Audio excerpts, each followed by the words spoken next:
Secretary Albert Rosario from Foreign Affairs Department, members of the Cabinet present, Master Joey Quisha, Consul General Manny De Leon, students, fellows, faculty, and staff.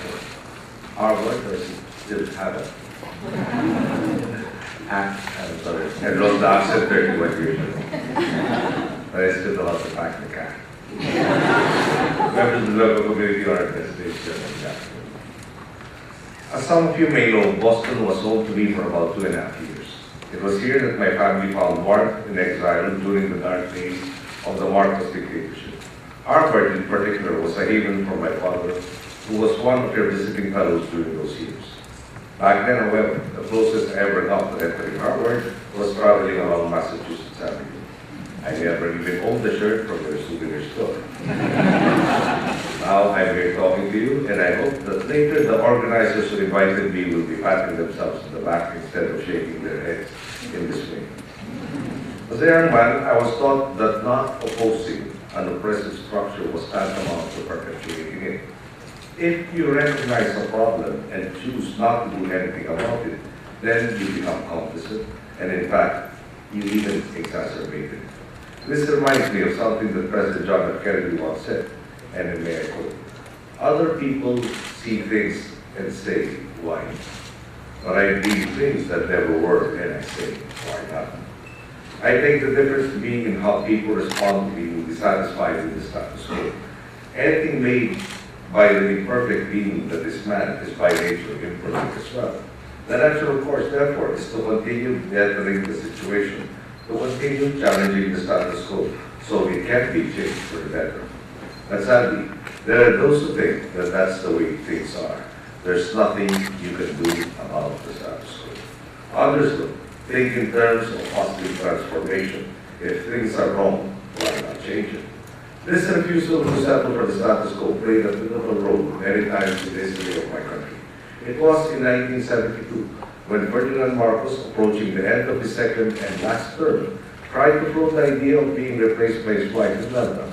When that did not pan out, he tried to push for a shift to a parliamentary government with no term limits. However, the political process for constitutional change stalled, and the 1973 elections were fast approaching. At that dead end, Mr. Marcos declared martial law.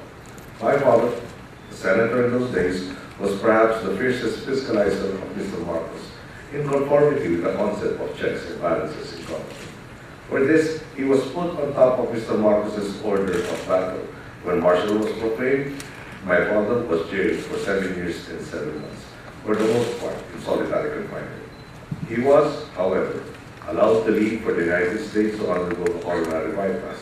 He brought his family with him to live in exile here in Boston for about 3 years. As late as 1983, even with the Gandhian example of non-violence toppling a colonial regime, a lot of people still believe that it was only through violence that freedom can be won. I must admit that back then I was also of that disposition. In furtherance of this belief that the non-violent route would be most beneficial for our countrymen, my father returned to the Philippines in spite of many concerns about his safety. He was hoping that even out of mere curiosity, Mr. Marcos would agree to have a dialogue with him.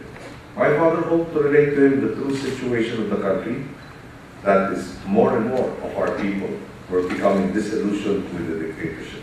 More and more were turning towards militancy, and the risk of civil war was increasing. My father feared the dictator was detached from reality. He was, after all, surrounded by cronies and flatterers who would tell him only what he wanted to hear. This dialogue was not to be. My father was assassinated while alighting from his plane in Manila. His death reawakened the Filipino people.